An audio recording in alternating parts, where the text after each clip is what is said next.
Hey mamas, welcome to another episode of the Mindful Mama Moment. All right, today we are going to talk about letting that shit go. Okay? All right, so I consider myself this type A personality and I'm really into organizing things. I used to need to have everything be really clean and in a set way. And over time, as more and more kids added into my household, and now we have five, and I'm working, it's gotten to be at this point where I've just had to let some things go. And I'll be honest with you, that was super hard for me because I just, it's hard to explain, but there's a part of me inside where it just feels good when things are done in a certain way or they look a certain way in the house. And with this pandemic and all of us being in the house all the time, and then trying to juggle all of the schedules and all the things that we had to still do, I slowly over time had to just let some things go. So for example, right now I'm in my 4-year-old twin's bedroom, as you can tell from the artwork behind me.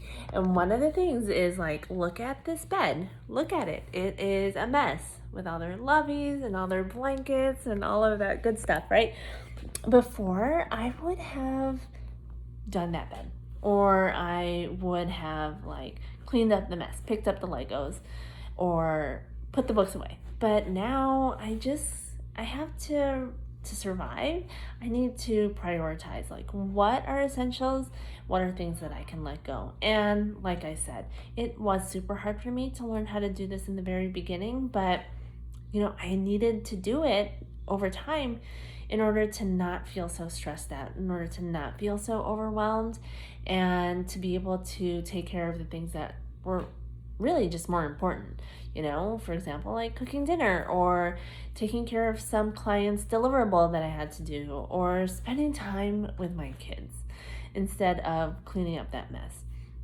So I challenge you, I know this will be hard for some of you, but I challenge you to try this exercise out of letting go of just one thing this week, and that is a non-essential, and figuring out when you can do it, or if you even really need to do it anymore.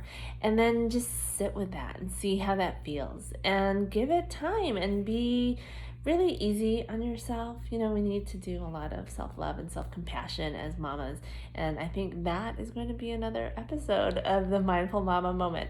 I love spending time with you.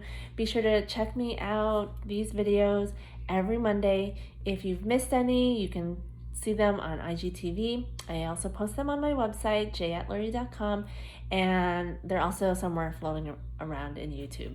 I will see you next Monday. Stay well and have a great week.